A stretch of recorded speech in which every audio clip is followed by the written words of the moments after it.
You noted before, though, there's a little bit of that feeling like, does my vote really matter? Yeah. And appreciate what you're saying. Appreciate what you've mailed to me. Thank you so much. But all I have to do is turn on the TV. I can see, at least the federal level especially, right? Yeah, federal. And I watch what's happening. And you know what's happening? Nothing, because they can't agree on anything. They don't get any, at least right now, almost any bills passed. They barely get budgets done. Just so many things where I hear your message, but then if I'm a young person, first-time voter, I go, really? My vote's going to matter? Because it doesn't seem whoever we're sending, something is working there. How do we get through that? How do we say, no, it really does matter, and this is why, when people see that?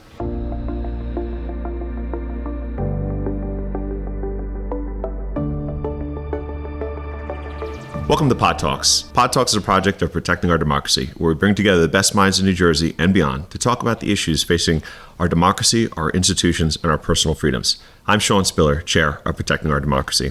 I'm very excited today to be joined by accomplished and award-winning Action Together New Jersey leader, Winn Khuong. How are you doing today? Good. How are you? I'm good. It's really excited to be here as we're in this little bit of a warm cafe. I think we both noted before, so a little hot, but I still got my hot chocolate. So, oh, wow. I need my Beyonce fan. So I was saying before, I think I could use that as well. Maybe not for the effect on camera, but certainly for the breeze, for sure. Well, I do want to talk a little bit about all the things you're involved in, but let me tell our listeners a little about you and the things that you're involved in. Winn is the founder and the executive director of Action Together New Jersey, which is a 501c4 nonprofit civic organization. And as the leader of ATNJ, you've built a statewide network of grassroots organizers and leaders who share the mission of the organization, which is to build community advocacy efforts through civic education and grassroots action. In your role, you've made ATNJ a leader in expanding access to voting here in New Jersey and comprehensive civic engagement and education, especially to new and young voters. You've also been recognized at the state and national level for your contributions and work, including the New Jersey State Governor's Jefferson Awards in the Founder Innovator category. And also your organizing work. You've been a recipient of the We Are Emily Award from Emily's List, just to name a couple. So thank you again for joining us, and I think our listeners know a little bit more about you. Oh, thank you so much for having me this afternoon. I'm excited to be here. Let's start with ATNJ, right? Yeah. That's as I mentioned a little bit about it there, but I think our listeners would want to know, well, what is it exactly? Where did the idea come from? I think in the space around voting rights and all the conversations we're having now, civic education, there's a lot of components to that. And there's a lot of groups that maybe you're playing a little bit of a role in all those places. Why did you feel the need to start another organization? How is it unique from some of the other things that are out there? And what success have you seen so far? Wow, lots of questions. Okay, let me break that down before, Where should I start? So it's organically formed. I never set out to form a nonprofit. It's a lot of hard work. I actually believe that if our for-profit sector or our government agencies were doing the work, nonprofits would not be needed. The gap is those communities that are underserved is where nonprofits fit. And that's where Action Together came about. We were formed 2 nights before the historic elections of Donald Trump and Hillary Rodham Clinton. The elections didn't go our way. And instead of having a moment of just a Facebook group, we grew it into a movement that's lasted 8 years. And in order for us to do the work of educating the public and then getting just civically involved, for example, public lobbying testimony in Trenton, we had to form as a nonprofit from a legal standpoint. So it was all done very, very organically. You mentioned something right at the start there. You said doing the work that government isn't, right? Should they be? And if they were, what would that look like? It just really depends. So, for example, when I had started Action Together New Jersey, I had voted abroad as an American abroad. And so when I used voting abroad, I thought, this is brilliant. This is great. When I go back to New Jersey, I'm going to tell everybody about it. Turns out we already had vote by mail, but it was never advertised, communicated. There was no press releases. There was very little education about voting at home or vote by mail. And so that's the gap that we started just doing the work. And so we filed OPRA requests to look at the voter database. We developed it, and we found out that voting by mail, there were thousands of voters whose ballots were rejected based on not completing the signature, having the wrong signature that was on file. It didn't match. Sometimes it happens like when you're older and you have a medical condition and your signature changes. A lot of people, as you know, when you sign in the grocery store, your signature is different than if you're signing for something else. So a lot of things that we found out. And so I said, why isn't the Division of Elections doing this? They just were not. Their website at that point didn't really have much information. And so this is the gap that I saw. And I said, you know what? I'm just going to do it. And I started educating people.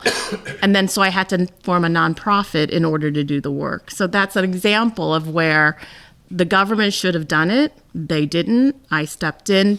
But since then, you've seen they've taken the mantle since 2020, and they've completely changed the Division of Elections website. It's really, really helpful. I really think that all election stuff should come from the government as a trusted source. So I'm a great partner with the Division of Elections, and I'm happy to do that work. Since you started doing that work, and you just cited one example of certainly improvements on the website and some of the information that's put out there, in your estimation, have you sensed a greater amount of civic engagement? Obviously, you're in the space, so you're seeing people who really are. But if you were to look at what's happening in our nation today, are you seeing greater civic engagement overall? Are you sensing more resistance? Maybe people sensing some of the acrimony out there and some of the division, and they're less likely to be civically involved, or trending one way or another, I guess, is my question. I think it just, if we're talking nationally, I think it's going to be geographically dependent. I have to say that overall, I see a high level of engagement because we can't ignore what's happening in our world. We're looking at protests in Germany against the far right. We're looking at Russia and the war in Ukraine and trying to overtaking their territories. I mean, we can go on and on. Worldwide, we have a high level engagement. In the U.S., certainly here, we have a lot of people protesting, especially the young people, regarding the situation with Hamas and Israel and Gaza. We see an uptick in that one. So I definitely see overall there's a high level of engagement. What are you sensing if we focus to New Jersey? Yeah. Would you say we're along those lines, highly engaged? And also, I think oftentimes when people think of voting rights and voting access, they think of some other state, where they're restricting rights. But here in Jersey, we've got it all, don't we? What's the thought on what the mission is here in New Jersey, and certainly engaging more people in New Jersey, and how do we do that given what we already have in place? So I think this week is very, very is a prime example of what's going on here in New Jersey. We started with the gutting of the Open Public Records Act, and where we had hundreds of people lined up to get into the state capitol to testify against it. And that really are people speaking out for increased transparency. Transparency, as someone said, leads to accountability. So I think from New Jersey's perspective, our issue right now overall is transparency, and can we as a state do better for its citizens? So I think OPRA, that's the name of the act that we call for short, OPRA. I think that you're going to hear that for months to come. And it's, you're going to hear from all quarters. And what we hope is that the legislators and the governor will act in the interest of the greater good and make improvements to the Open Public Records Act and not make it worse, as they attempted this week. And I think the other one is you're seeing an outpouring of former candidates and current electeds. And today, 40 women leaders came out with a statement talking about our unfair ballots and asking for better ballots. And I don't know if you know about our ballot system and how that works. Yes, a little bit, but please, let's talk about it. Yeah. So New Jersey is an outlier in the nation. We are the only state in the nation that uses this very biased ballot that research has shown that shows candidates who get on the county line, that's the party line, get for federal races a 38-point advantage. And so it's been my work since 2019 to take down the ballot. And we had a lot of action together. Volunteers joined the county committees to try to make changes from the inside. And spoiler alert, we failed because we still have the county line, but we tried. But I think you're seeing national attention from Tracy Tolley with the New York Times, Colleen O'Day, Nancy Solomon on WHYY, covering this. Politico. It's because it's very anti-democratic. And this ballot, this county line ballot that we have, actually, I believe it's a relic, and it is part of our systemic racism, because it keeps out people of color from advancing. Because if you look at the information, the data from the Eagleton Institute at Rutgers, it shows that our elected officials, we are way overrepresented by white males. Why does that happen? We have the party endorsement process, and that's how you get in. They endorse their candidates. And I think that's fine. I think whatever the parties want to do, and this is bipartisan, Republicans and Democrats, whatever they want to do is fine, but keep it off the voters' ballot. So I think that if the lawsuits go through, one with New Jersey Working Families, the other one with Congressman Andy Kim, if that goes through and we get rid of the line, I think we're going to see a sea change in elected officials here in New Jersey. I think we're going to actually get candidates with lived experiences who actually look like the communities they want to represent. And that's what I want. Do you see, specific to that issue, saw that the state Democratic chairman at least came out with an op-ed talking about the fact that it's about ballot design. Yes. I think he noted a little bit of what you were discussing, saying, agreed, ballot design should change, but the county line should still exist because, to your point, the process they pick, who they pick, should exist. Do you agree with that sentiment, that it's really the ballot design and the layout on the ballot more specifically than the county's awarding lines? So I think we need to, I'm going to deconstruct. There's two things that we have married and conflated here in New Jersey that needs to be separated. One is the internal party endorsement process. Each county has their own process. As you know, some counties vote by show of hands. Some counties vote by secret ballots, like we do in an election. Some counties don't vote at all, and it's just a small screening committee. And some counties, the chairman, and it's the chairman who elects who gets the line. I say that is something within the party that they need to reckon for themselves. I'm an unaffiliated voter, and I respect what the Democratic Party and the Republican Party wants to do. That's their party. Their party, their rules is what I say. But I want to decouple that from the voter's ballot. The voter's ballot is in itself its own thing. There should not be any electioneering involved in that. That being said, we do allow slogans. So you can have a regular Democratic Party, regular Republican Party slogan underneath your chosen candidates' names. What the Chairman Leroy Jones, has advocated for, and I'm not clear exactly what he means in his op-ed, I read that. I believe uniformity across counties makes sense to me, because if I'm moving from Morris County to, say, Ocean County, the ballot shouldn't be so different to me, because, as you know, the lines in New Jersey can exist vertically or horizontally. So there is no need for voter education if they're all uniform across counties. That being said, they all should have the block design. And block design is done in 49 states and 2 counties here in New Jersey, Salem and Sussex County. Block design is easy. It's literally a block. I can go on Canva and draw it for you. Vote for one, and then the candidates' names are appearing in randomized order. And again, the party endorsed candidate can have a slogan, and that's what we do in Sussex and Salem counties right now. So it's not a stretch to do that for 19 other counties and join the 49 other states. I gotcha. Thank you. All of that talk about, how you're able to vote, access to voting, ease with which you can read the ballot and understand, who's on there. How are you seeing that translate to the number of people voting, right? New Jersey, we're like so many other places too, where we see just turnout. If you talk about it, look at it, the numbers are probably not where anyone would want them to be. Yeah. What do you attribute that to? Like, why do you think we just struggle so often to get more and more people engaged. Yeah. You alluded to a little before, whether it's voting abroad, and I know coming to this country. I know you've come to this country as well. It's in other places. It's such a big thing. You're fighting for that right to vote. Yeah. People get out and vote. Why do you sense the lag in terms of the number of people who take advantage of the things that so many are fighting for to allow voting to be easier? So I think creating a habit of voting has been my goal for 8 years. It's just like every January we have to get into the habit. That's why you see ads for the latest diet or free gym membership for a week if you join. Yeah, we all maintain that for a few weeks, maybe. Right, that's right. It's all about a habit, right? Voting is no different. It's just a habit of voting. And so what does that do to, if we get in a habit of voting, our turnout numbers increase. And the number one way is through vote by mail.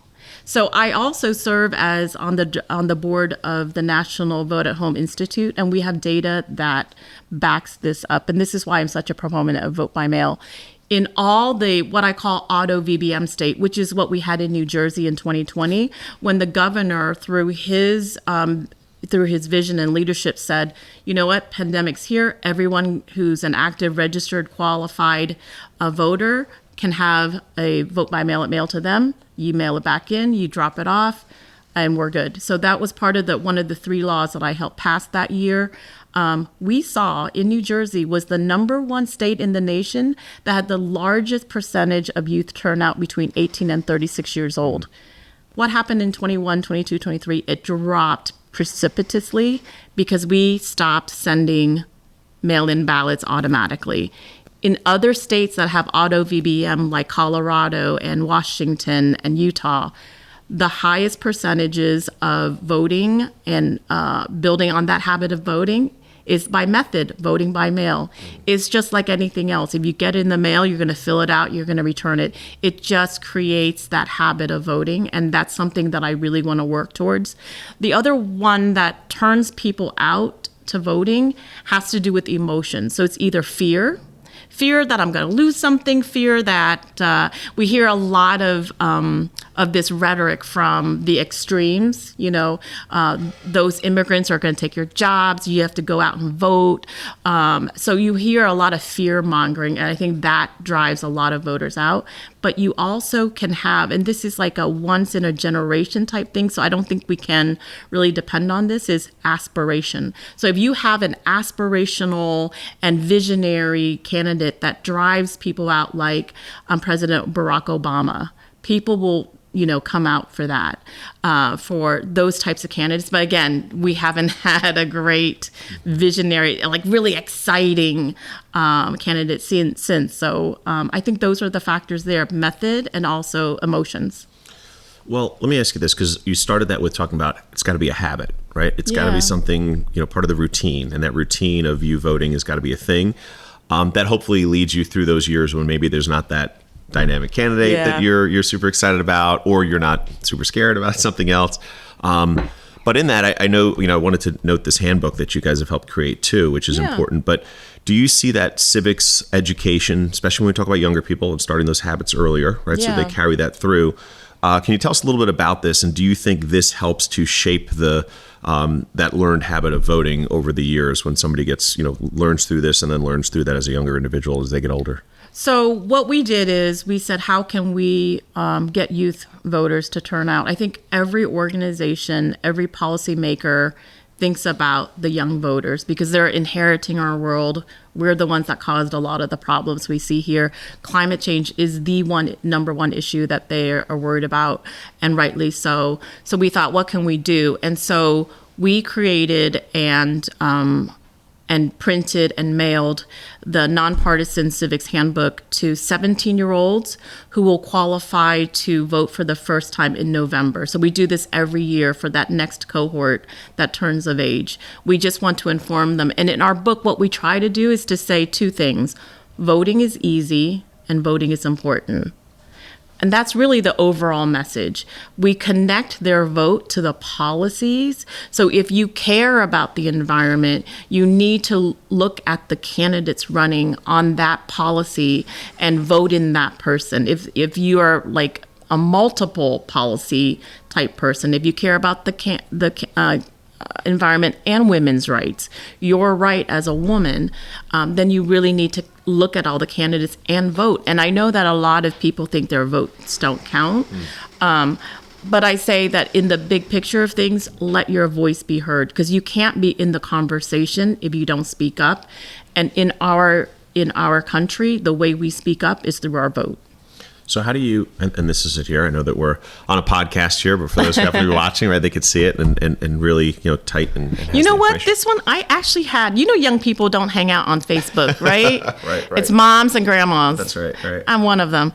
I actually had a young person who got this, and she set up a Facebook account, didn't even put a profile photo, but said, I'm so sorry it took me so long to do this, but we're not on Facebook, but I had to send you a message. Thank you for sending this to me. Nice. And I was just so floored by that. So I know that we're doing the right thing here.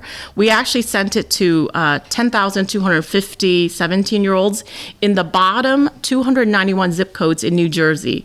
The ones that are ranked lowest in educational attainment, median income, race, ethnicity, you name it. We know that we reached the most underserved, and that's our goal, is to continue to serve those kids. Well, certainly pretty special if you've got a kid who joins the Facebook and the Facebook and sends us a message. But that's great stuff. How do you push back? You noted before, though, there's a little bit of that feeling like, does my vote really matter? Yeah. And appreciate what you're saying. Appreciate what you've mailed to me. Thank you so much. But all I have to do is turn on the TV. I can see, at least the federal level especially, right? Yeah, federal. And I watch what's happening, and what's happening? Nothing, because they can't agree on anything. They don't get any, at least right now, almost any bills passed. They barely get budgets done. Just so many things where I hear your message, but then if I'm a young person, first-time voter, I go, really? My vote's going to matter? Because it doesn't seem whoever we're sending, something is working there. How do we get through that? How do we say, no, it really does matter, and this is why, when people see that? So it's just going to take many people, many messages, and many times. I'll just start in my own household. My oldest son is at University of Maryland, and I was insistent on him voting in the primaries, and New Jersey's great because we never have an off year. We have at least two statewide elections every year, the primary and the general. And I said, it's like going to the dentist twice a year. You go to dentist twice a year, you vote twice a year. And then he said, but Mom, my vote doesn't matter in the primary. There's no challengers. I mean, look at that line. Like, why am I voting? This is ridiculous that you're making me vote. And I said, yeah, I just had to sit back and really, take that in. I said, you're right. So why don't you, do you think the general matters? He's like, yeah, because there's at least competition. Mm-hmm. I'm like, okay, you got it. So how can I make it easy for you? He's like, well, can you mail me the ballot? I'm like, guess what? We have vote by mail. That's what your mom works on. Because, kids are never interested in what their parents do. They need to hear from someone else. Exactly. So, but it had to come to that kind of conversation. And did you know that the number one influencers for kids to vote are their own parents? So it's us working and sending that message to parents to say, hey, have these conversations at the dinner table with your kids, or have the conversations when you're driving to somewhere. Because one of my best conversations with my kids is always in the car. So parents have the role. I know we talk about influence of TikTok and whatever else, but the number one influencer is still the parents. I guess all the more reason to make sure that we have parents in all communities emphasizing that, right? Because we know that traditionally you're not going to get the same voter numbers from every community. So as we want to get more involved, we've got to make sure we've got the parents involved there. Yeah. The kids' number one trusted source are still their parents. Yeah. And so we want to encourage that. So talking about kids, parents, and that whole space, want to switch a little bit to Board of Ed, right? Yeah. And because those are elections as well, and they have... unlike what I maybe just asked you before, you turn on TV, you see the federal level, I'm not sure what's happening, but hey, in your community or your school board meeting, there's constantly issues being discussed. Your vote makes a huge difference, every time you see the numbers and races there. Yeah. And certainly the issues are so important because everyone is always so passionate about their children, right? We know what kind of importance people place there. So I know you've done some work in that space. Yeah. And explain a little bit about that. So we we operate on a grassroots model where I'm the only employee within ATNJ Education Fund, our 501c3, our nonpartisan charity.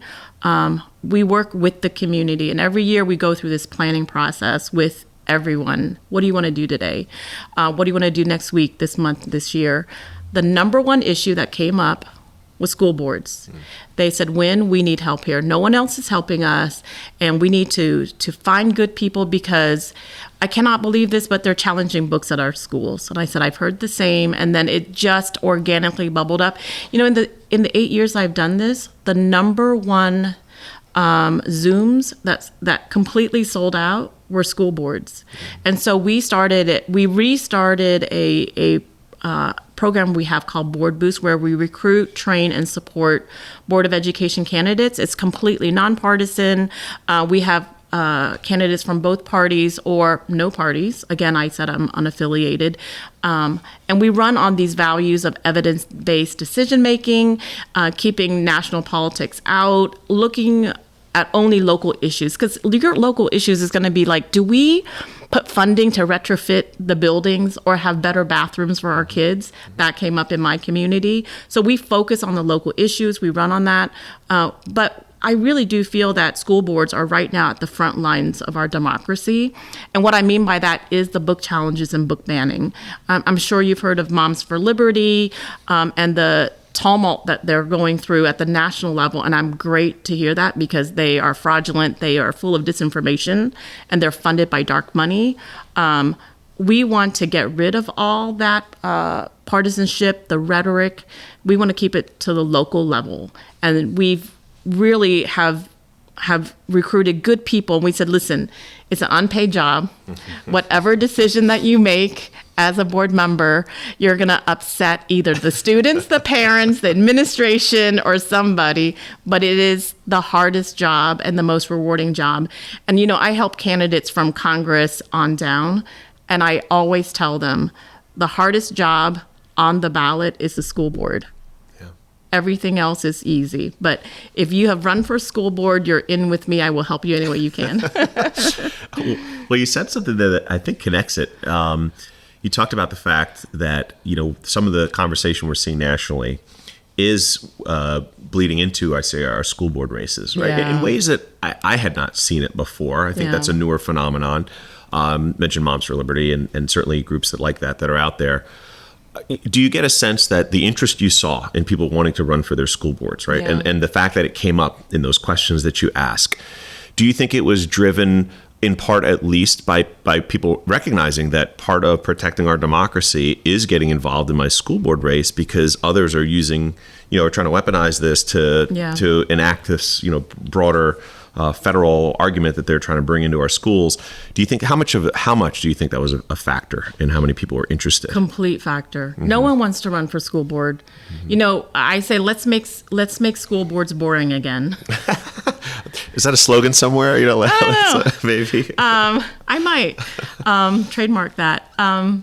So we have always had a hard time recruiting people to run for school boards. That's just, you know, it's just getting a name on it. It remains our number one concern. So the opposition has their candidates based on fear that we're teaching porn in schools, fear that the books are full of porn. I don't know what this pedophilia focused the opposition has is. It's just so disgusting to me. So that's how they drive their candidates out. And that's how we're seeing a lot of these book challenges from Florida to Pennsylvania, our neighbor state, right? We're using the realities of that to get people to run. If you're not running, find someone to run because these people are going to be on your board and they're doing things based on disinformation, not on facts. And not, you know, when a lot of your budget's going to be spent on lawyer fees, you know, when you're doing away with policies that protect our LGBTQ students, this is not what you want for your community. That's not where the money should go. That's not where your time and your school board meetings should go. let's make it boring again. People just want to know it's all running smooth. We might dicker about where this pot of fun goes to the playground or parking lot resurfacing, but why are we even talking about the freedom to read? It just blows my mind. Well, I guess we know part of the reason why we're talking about it, and that the goal is to get individuals who are at the school board race who then go on to other positions, but also to drive some of that conversation. We've seen, I think in some recent elections, some up ballot voting, I'll say, where issues at a school board race impact the results in other quote unquote higher up levels on the ballot. How do we get back to boring, but how do we also keep it nonpartisan? I mean, especially when it wasn't that long ago, and we understood the reasons, right? Elections moved to November for school board races. Traditionally, they were in April, right? Yeah. And when they're in April, we know they're not really associated with other kind of partisan elections. Yeah. But now they're on a partisan ballot. We know they're listed separately, yes. Yeah. But it's part of that conversation around the same time that we hear. We're now seeing groups like Moms for Liberty use those races to try and impact and influence other races, to try and seed the conversation that's happening in other races. How do we try to reduce the partisanship that's kind of slowly been infused into the nonpartisan school board races? I think the number one thing really is to move it back to April, to its own race. I think when you get towards the federal races, it's where it bleeds into. And if we really want to do it, I know it's more costly to hold April elections on their own, but I think that really narrows the conversation. And I know that in the less than 15 school districts in New Jersey that have it in April, it really does not have the bigger conversation. It doesn't. And I hope that we move towards that way, but I'm not sure if that's going to happen. Yeah. I mean, even just the most basic things visually, you drive around, you see signs, and you'll see partisan signs, and right next to that, some school board members. Absolutely. And other partisan signs next to that, different school board members. It's so kind of obvious as to what's going on that it's hard to be nonpartisan in many ways. All the things that the work that you're doing, I guess the real positives are the number of people who wanted to be involved. Because it's interesting when you talked about school board races and how many people were like, we want to do that. Yeah. In a climate where sometimes these school board meetings can be much more difficult, less boring than they used to be, for sure, right? Where there's a lot of energy there, misinformation for sure, driving some of that. I guess it's very positive that you've got so many people who are willing to put their names forward, or maybe they were putting someone else's name forward. You tell me which one it was, but volunteer or voluntold? Voluntold, right? Voluntold someone else. That's the way. But I guess what are some of the positives you take out of that? Because for me, when I hear you had so many people interested, I go, that's great. Because if you're watching some of these, you might be like, I don't know if I want to do that. But I guess you're seeing a pretty positive response overall. So I think it's a mixed bag. I mean, I want to say it's great, but it's a mixed bag. I think of the candidates we helped that lost, 1 and 2 said they wouldn't run again that next year. And if we know anything about campaigns and campaigning, it just takes years to build your name recognition in the community. And so that is the negative side, because I know that half of those who lost are not going to run again. Pardon my interruption. Did they tell you why? Did you get a sense of why they wouldn't do it again? Yeah, it was very vitriolic. They were harassed online in these community boards. It got really partisan, a lot of harassment. And we actually still have a support group for people who won. They are still being harassed. So I cannot believe how the level of vitriol at the school board level, and again, it is our number one engaged area that we do. That I have the most engagement there. And I think that speaks to, if you keep it local, people will be engaged because it means something to them. So I love working on the lower ballot races, the school boards, the county committee seats, council seats, mayoral. I like those things because I think it's tangible to a lot of people. That makes sense. You mentioned it before, right in the conversation about TikTok and I'll broadly say social media. Yeah. How would you describe its impact on elections, on voting, on the climate around, quite frankly, protecting our democracy, but around civic engagement? I mean, there are, and I'll say this: there's ways to engage and to positively connect with people. There's that right away. There's opportunities to share information and hopefully turn voters out. On the other side, there's ways to quickly and almost anonymously harass people and put out so much negative information, false information. And in ways, these algorithms keep feeding us just what we want to see or hear, what we do see or hear. So net, how do you see social media impacting our democracy, impacting voting, impacting the desire and ability for people to run again? How do you tie social media into all of this? Oh gosh, I wish I knew the answer. If I did, I would probably be really wealthy right now. But net, I think that remains to be seen, because we just had the vote on the Hill for TikTok, and they have to find a new buyer for that. And so I think we as a nation are still grappling with that. I will tell you, though, we are a nonprofit, yes, but we started as a Facebook group. So I am biased. I use it for good. So I actually engaged a lot of retirees who want to be civically engaged, who want to be engaged with their community. And a lot of them are housebound or they can't travel far. I'm a statewide group, so I can get a lot of engagement from people who are still passionate about how they make changes. So I can turn out people to Trenton, for example, or to write postcards or mailers, or to contact, like the Gut Oprah bill. We had a lot of calls and a lot of letters to the editor and letters to our legislator through our retirees who still care. So I use social media in that way to engage people. And I know the opposition does as well. So it's just, for me, it's just a tool on how it's used. And that really depends on what your goals are. And my goals are good. Well, speaking of things that are good, what are you most optimistic about? I think we're looking at a situation now where I could probably spend, an hour talking about all the reasons to feel down on things and why we're worried, and hopefully an hour on all the reasons we have to be positive and things looking up. What as you look at things, what gives you hope, and why are you optimistic that we're, going to be successful in protecting our democracy, engaging more people, keeping them active and moving forward? I love that you think I'm optimistic. Well, I guess we're about to find out. If you spin it the other way, we'll have our answer. So I have to say, overall, I've been in a, and I think a lot of people feel this kind of melee's happening towards our elections this November.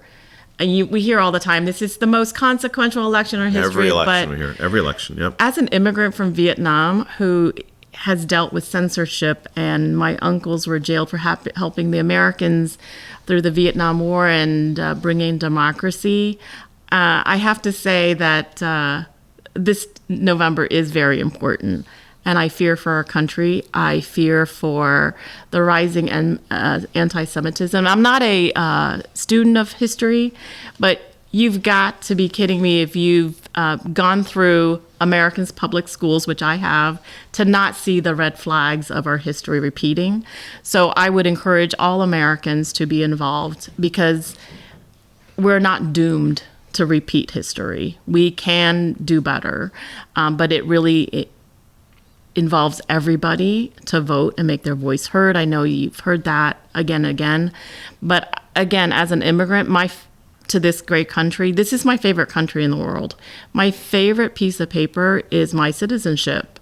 My second favorite piece of paper is my passport. It opens doors to my life like you would not believe.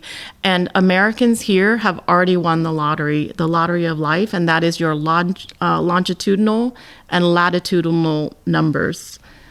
There are so many people in the world were not born into those lottery numbers. And so I want Americans to really heed that and show up at the polls. Optimistically, here in New Jersey, I have to say, I am so happy that we have a court case to hear the county line on Monday down in Trenton. There's going to be a big rally that shows up there, and I think that the line is going to fall. We are seeing daily news-breaking statements come out from elected officials and former candidates against the line. We have institutions like the New Jersey Institute for Social Justice, ACLU, League of Women Voters, New Jersey Working Parties. They all have come out against the line, have led in this fight. Good Government Coalition of New Jersey, based on the work of Julia Sass-Rubin with the Blue Sign School, I just feel like for New Jersey, this is a huge thing that's going to come down. To me, it's this. The line is going to fall. It's going to fall, and it's going to make a difference to all persons of color and women who are underrepresented. And I think it's going to be a sea change, and I'm super excited for it. Yeah, it's well, I did hear optimism in there. I'll say that, I heard doomed a couple times too, but I think it was we can make sure we're not doomed, which is good.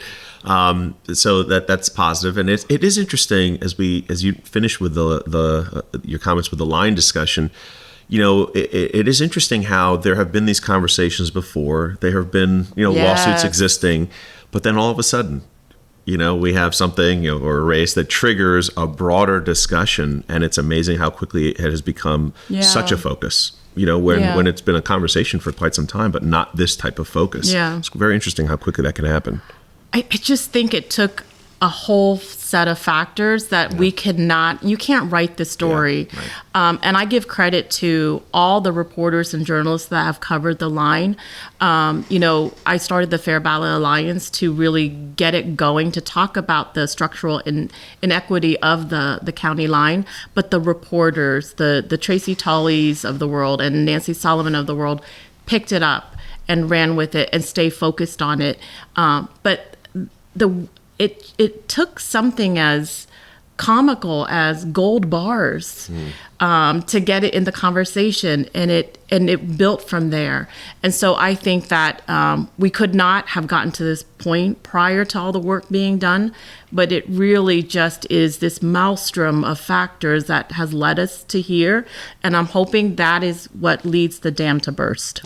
Okay. Well, before we go, ATNJ, if somebody wants to be involved, wants to get engaged, wants to maybe reach out to run for a school board, or tell someone else to, how do they do it? What would you say? So just go to our website, atnj.org. We have a form on there that intakes all of our volunteers. It's really the people who say, I want to do something and I don't know what to do. Go to atnj.org, fill in that sheet, and we will get back to you with all the options that you can get involved in, whether it's running for school board or referring someone to run for school board or helping get these handbooks out to the youth. We have the gamut of partisan and nonpartisan. Actually, we have a lot more nonpartisan things to do as well. Yeah. Well, listen, I want to thank you for what you're doing, because it's making a big difference. And as we really have a lot of these conversations focusing on protecting our democracy, you realize how many pieces are just connected to that work, and how important each one is. As we see them, some of them get eroded or some fall away, you see the risk to our democracy get greater and greater. And if we're going to avoid the doom of repeating ourselves, we've got to make sure we all stay focused. And thank you for doing that work. Thank you. And I just want to say thank you for having the conversation, because we need to continue to have this conversation. And you've been so steady to, I think it's monthly or even more often than that, where you and your team have really just focused on democracy. So I appreciate that. Thank you. Thanks so much for being here today. Thank you. Appreciate it. Thank you.